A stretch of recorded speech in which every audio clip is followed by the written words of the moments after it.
Paul. I see that you got a roll of romaine. I've got a roll of romaine too. Now I see that you're not thinning. I am thinning. You see up front? I'm beginning to thin. Oh, you're beginning to. Okay. Yeah, and see, I'm eating it as I go. Yeah, I think the bugs were thinning mine out. I thought God was sending the bugs to thin mine out. Did you eat? Did you have some of that romaine? Huh? Go eat some. Oh yeah, I had some. They're Isn't it good? It's delicious. Yeah. Yeah, mine's delicious. But you know what I wanted to say? I had these. They were dying. Every other day, one would be dead, and it was like the root had been cut. It's like maybe a cutter worm or something. Took Maybe. out one or something. Well, let me tell you about bugs. I want all to hear me. When I came to my place to plant these trees, I had earwigs in my apples. I had powdery mildew on my leaves. I had scab. I had leaf curl. I had every single disease on the planet. And today, as you've observed, I have none. And this is why I'm doing these tours. I want people to get that when you get nutrient-dense soil, disease is not an issue. And the reason you have it now is because your soil is depleted. It's huge. So it just needs more wood chips. Yeah, and again, it was so awesome for me to watch these things over time just start evaporating. All of a sudden, no earwigs. All of a sudden, no leaf curl. All of a sudden, no scab. And it was progressive. It didn't happen like instantly. But over time, it just started, and I started to get the power of nutrient density. When things are well, they're powerful. So in the meantime, Paul. In the meantime, use neem oil or something. No, Yeah. I would pray. You got a Father who's awesome, who knows how to upgrade things and speed things up and say, Father, I dedicate this place to you, and I want to be a good steward. And my body is your temple that you live in. And you say you'll destroy those who destroy the body. So I want to take care of this, and Father, I need your help. I got some depleted soil, so I want you to help me upgrade, speed things up. And he says you have not because you don't ask. And God calls those things are not as though they are. Did you hear me? He's calling your funky soil something it's not, because he can. Yeah. And I'm just telling you, man, walk into that place of faith, because faith pleases God. And if you're wrong, faith is a safe place to be because it pleases him. So just move in faith and just start blessing your plants. Father, I bless this in Jesus' name. I ask for productivity. Thank you, God, for overcoming all the issues here because you're good. That's your character.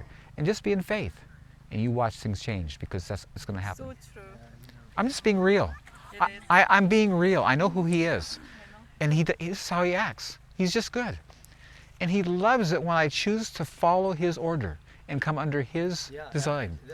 That pleases him. The bugs are just so abundant, you know. Because the plants are so weak. They're unhealthy. Yeah.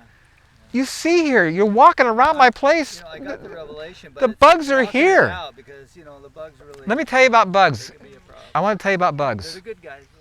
God really opened my eyes up to bugs, because I asked him, because see, I went to school, I went to same school I did, but in my school they told me that bugs were pests.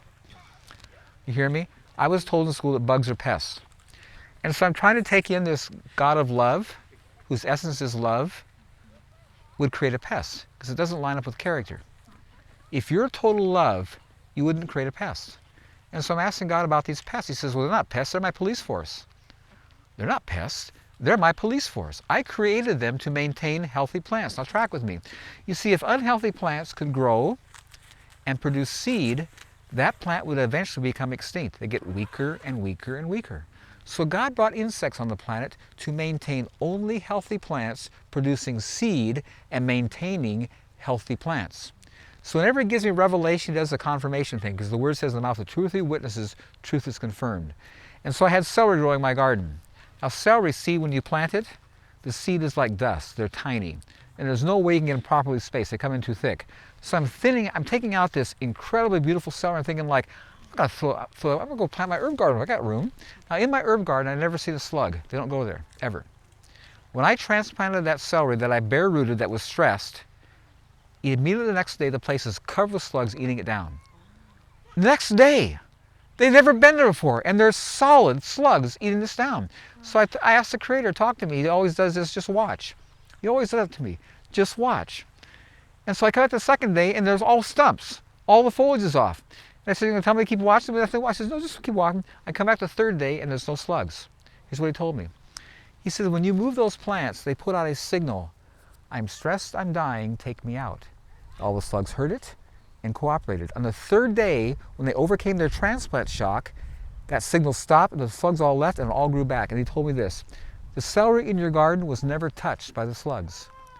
Did you hear me? Because it was well. It never put out a signal. And that day I got the revelation that everything in nature, I want you to hear me, everything in nature is under the influence of the Father in communication with one with another for the support and maintenance of a healthy environment except the human race. We are the only living beings on the planet that are under the influence of the devil. No insect, no bird, no plant, nothing is influenced by the devil except us. It's huge. It's huge. And so I've repented. I'm saying, God, I get it. And I will no longer come under that influence. I will not listen to that lie. I go to you for everything because I am not tolerating that influence because it's deadly. His agenda is to rob, kill, and destroy. And you look at what's happening on the planet. It's working. He's effective. And I'm done with it. It's over. Because my Father is good. He's all about abundance, and He's generous, and He's good. And I enjoy that influence. And that's where I stay because it's the best. Hey, Paul, can you tell us about your mason bees? Mason bees right here. You see mason bees, now where I live, you see honeybees were not native to America. They were brought from Europe. And when my trees are blooming in April, it's cold outside. And honeybees, because they have honey at home, don't go outside because they got plenty of food at home. But mason bees have no honey. And they are awesome pollinators. And they and how I discovered I had them, you see my barn over there, you see all the holes in the wood? I started noticing all these little larvae developing. So those are mason bees. So I started creating blocks of wood with holes in them to encourage them to live here. Oh, so are you talking about this? Yeah, those are all homes. My mason bees come in there, they lay their eggs and multiply. You can see they're flying there right now. If you watch around, you'll see. And the mason bees are really beautiful. They're like a black fly, and they'll never sting you. And they're amazing pollinators. And when my raspberries are blooming, this whole place just hums. And so I want you to hear me. You see over there, behind my truck, in front of it, there's Mediterranean pink heather blowing. That in the wintertime blooms all winter. So you want to, in your yard, have things blooming as much as possible all year long because that will encourage bees. Are you following me? Yeah. Make a place they want to live at. Yeah. So invite them. How did you make this? So this is Well, let me just show you. inside is empty. Or Yeah, what? here. I can show you where there's a few that where they start. You see right there? You see how that's all sealed off right there? Right there. You see that sealed off? That hole? That yellow? Yes. What? That's larva. They put eggs back in there, and they've been laid in. So they seal off the front so nothing can get to it. Oh. So that one's already been done. And so then the process of doing all that with all these So this is block of wood. block of wood with Oh, quarter inch holes drilled in it. Oh. The back you don't want to go all the way through, Mm-hmm. and so you're good. And so you can see this is my mason bee homes that encourage them to come and live here. Do you clean them out? I don't do anything to it. So no maintenance? They just like some for, guys like, online will put them pollinating. in their Remember my statement I've been doing all day? Does that happen in nature? Is somebody cleaning stuff out in nature? I'm just telling you. Are you seeing how we've been so totally lied to and so influenced to believe nature needs our help? Oh, this is Are you hearing me? It's utter insanity. like black. I mean, you don't have to do all this stuff. What's this? You just have free time. And life's fun. And there's no stress. And it doesn't need help. And everything's growing well. Really. So how deep do you drill the holes? With the drill? How deep? Oh, as deep as the wood. What I did, I leave about a half inch in the back. I go all the way, leave about a half inch of wood, so don't go all the way through. Okay. And a quarter inch size is perfect. And just get a big blocks of wood, drill holes, and you're good. Easy. And what keeps them from staying there and not getting into your house? They can come to my house. They're not gonna hurt me. These bees do not sting. Yeah. He's the landlord of this. Yeah, but do they go into the wood in your house? As You're well? the landlord No. of this house. Okay. They don't come to my house because why would they come to my house? There's no flowers there. Okay. See, everything in nature's smart. They go where the food is. My house is sterile to them.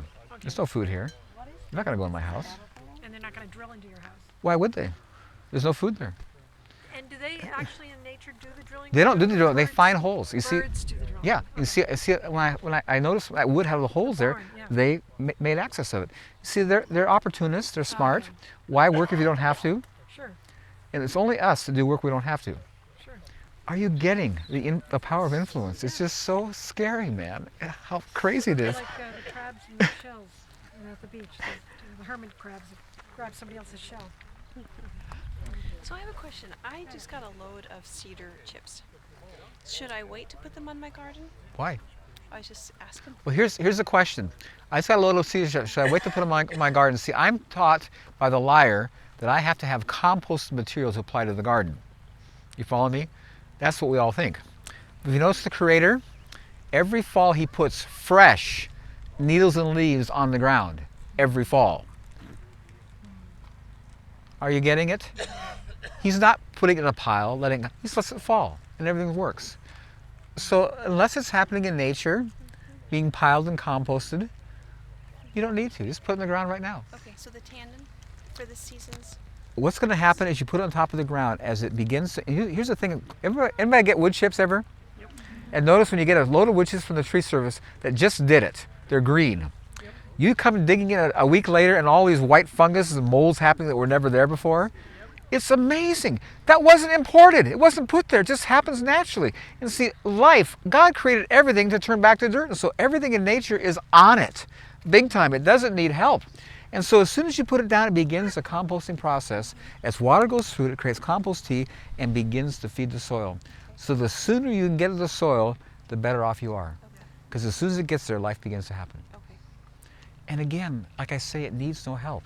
Okay. It doesn't need timing. It doesn't need turning. It doesn't. Even notice the Creator never mixes. The Creator never mixes. He just layers. And we're out there doing all this mixing, and all this tilling, all this insane work, labor-intensive work, for what? That's totally counterproductive. What's up with? I'm just telling you, influence. It's incredible, man. We work so hard to fail. It's nuts.